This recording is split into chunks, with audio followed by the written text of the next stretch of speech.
नमस्कार। आज हम एक ऐसे विषय की गहराई में उतरने वाले हैं जो इस वक्त हम सबके लिए एक बहुत बड़ा खौफ बनता जा रहा है।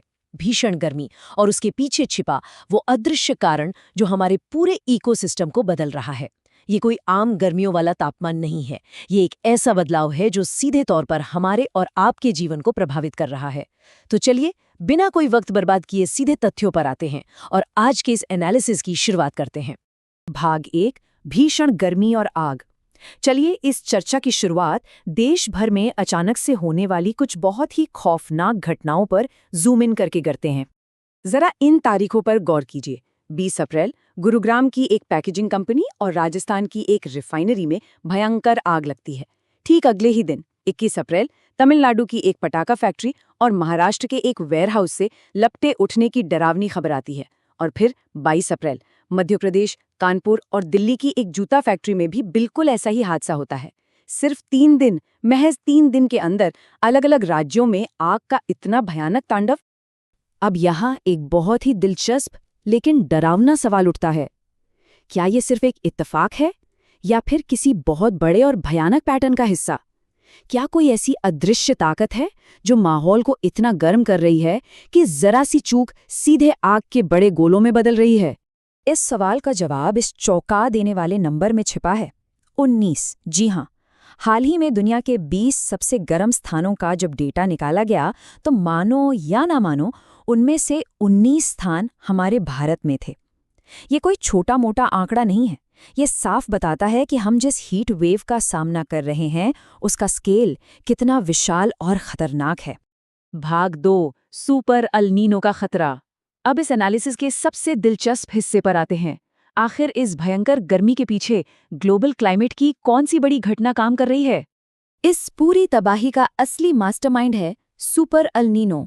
आसान भाषा में समझे तो ये एक विशाल ग्लोबल क्लाइमेट पैटर्न है जिसमें प्रशांत महासागर की समुद्री धाराएं अपनी नॉर्मल दिशा से बिल्कुल उल्टी बहने लगती हैं और तापमान अचानक रॉकेट की तरह ऊपर भागता है। 2026-2027 के लिए जिस सुपर अल नीनो का अनुमान लगाया जा रहा है वो इतना ताकतवर है कि अभी से अर्थव्यवस्थाएं हिल रही हैं, टूरिज्म ठप पड़ रहा है और यहाँ तक कि स्कूलों में बच्चों को पानी पीने की याद दिलाने के लिए अलग से वाटर ब्रेक की घंटियां बजानी पड़ रही हैं।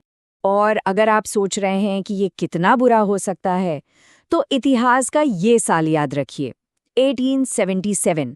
ये वो आखिरी साल था जब इतने खौफनाक लेवल का अल नीनो बना था। लगभग 150 साल पहले आए उस अल नीनो ने तबाही का वो मंजर दिखाया था कि दुनिया की कुल मानव आबादी का लगभग 4% हिस्सा ही खत्म हो गया था। जरा आज के हिसाब से सोचिए, आज हमारी आबादी 750 करोड़ से भी ऊपर है। उसका 4% मतलब करोड़ों जिंदगियां। इसीलिए ये समझना बहुत जरूरी है कि दांव पर आखिर कितना कुछ लगा हुआ है। भाग 3, अल नीनो का विज्ञान। अब थोड़ा साइंस की तरफ चलते हैं और एक रोजमर्रा के सिंपल से उदाहरण से समझते हैं कि ये पूरी घटना आखिर काम कैसे करती है।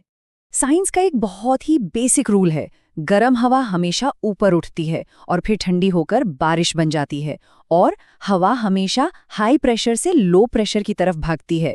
इसे ऐसे समझिए कि अगर आप कमरे के एक कोने में अगरबत्ती जला दें तो उसका धुआं अपने आप पूरे कमरे में वहां फैल जाएगा जहां धुआं नहीं है। प्रशांत महासागर में भी ठीक यही होता है। 3-4 साल तक गर्म पानी एक जगह इकट्ठा होता रहता है और जब प्रेशर बहुत ज्यादा बढ़ जाता है तो समुद्री धाराएं हार मानकर अपनी दिशा ही बदल लेती हैं। नॉर्मल दिनों में ये गर्म पानी ऑस्ट्रेलिया की तरफ जाता है जिससे हमारे भारत में मानसून की छमाछम बारिश होती है। लेकिन अल नीनो में क्या होता है? ये गर्म पानी वापस दक्षिण अमेरिका की ओर लौट जाता है, बिल्कुल वैसे ही जैसे बाथरूम में आप दीवार पर मग से पानी मारे और वो टकराकर सीधे आपके ऊपर वापस आ गिरे। और जब ये गर्म पानी वापस लौटता है ना, तो भारत जैसे देशों के हिस्से में आता है सिर्फ और सिर्फ कमजोर मॉनसून और भयंकर सूखा। भाग 4, भारत पर इसका प्रभाव। अब सबसे अहम बात, प्रशांत महासागर की ये हलचल सीधे हमारे भारतीय उपमहाद्वीप के लिए इतना बड़ा खतरा क्यों है? चलिए सीधा डेटा देखते हैं। पिछले 65 सालों में 14 बार अल नीनो वाली स्थिति बनी है और रिजल्ट, इन 14 में से 9 बार भारत ने बहुत ही भयंकर सूखा झेला है और 5 बार हल्का सूखा। मतलब रिकॉर्ड बिल्कुल क्लियर है। जब जब अल नीनो आता है भारतीय मॉनसून और हमारी खेती के लिए वो लगभग हमेशा एक बहुत बड़ी आफत ही लेकर आता है। भाग 5, गहराता जल संकट। अब कॉज एंड इफेक्ट यानी कारण और प्रभाव देखिए। ये भयानक गर्मी हमारे पीने के पानी को कितनी तेजी से भाप बनाकर उड़ा रही है। केंद्रीय जल आयोग की एक रिपोर्ट का ये आंकड़ा देखिए, 166। ये कोई आम नंबर नहीं है। हमारे देश के 166 प्रमुख जलाशय इस वक्त अपनी 44% से भी कम क्षमता पर आ चुके हैं, यानी आधे से ज्यादा पानी खत्म। ये एक अलार्म है जो बहुत जोर जोर से बज रहा है। नदियों का हाल तो और भी खौफनाक है। इस चार्ट को देखिए। गंगा नदी में इस वक्त अपनी क्षमता का केवल 53.8% पानी बचा है, नर्मदा में 46% और कृष्णा नदी वो तो गिरकर मात्र 31% रह गई है। हमारी सबसे बड़ी नदियां आधी से भी कम रह गई हैं। अब ये सिर्फ गर्मी लगने या पसीना आने की बात नहीं है, ये सीधे सीधे हमारे सर्वाइवल पर आ चुकी है। भाग 6, बचाव और सावधानियां। जब ग्लोबल तापमान के 2.5 डिग्री सेल्सियस तक बढ़ने का खतरा सिर पर हो, तो खुद को बचाना सबसे पहली प्राथमिकता होनी चाहिए। इस चिलचिलाती गर्मी से लड़ने के लिए ये कुछ बहुत ही बेसिक लेकिन असरदार टिप्स हैं। सबसे पहला, पानी पीते रहें, बॉडी को डिहाइड्रेट न होने दें।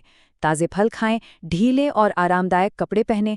दोपहर 12 बजे से 3 बजे के बीच जब सूरज एकदम सिर पर होता है तो बाहर जाने से बचें। खाली पेट घर से बिल्कुल ना निकलें। भारी वर्कआउट थोड़ा कम करें और हाँ, शराब और बहुत ज़्यादा ठंडी चीज़ों से दूरी बनाकर रखें। ये छोटे छोटे बदलाव इस एक्सट्रीम मौसम में एक बड़ी ढाल का काम करेंगे। तो इस पूरे एनालिसिस को देखने के बाद जाते जाते एक बहुत ही गहरा सवाल छोड़कर जा रहा हूं। क्या विकास की इस रेस में हम प्रकृति को उसकी बर्दाश्त करने की सीमा से बाहर धकेल रहे हैं? और जब वो अल नीनो जैसी आपदाओं के रूप में पलटवार करेगी, तो क्या हम सच में उन खतरनाक परिणामों को झेलने के लिए तैयार हैं? इस गंभीर सवाल पर जरूर सोचिएगा।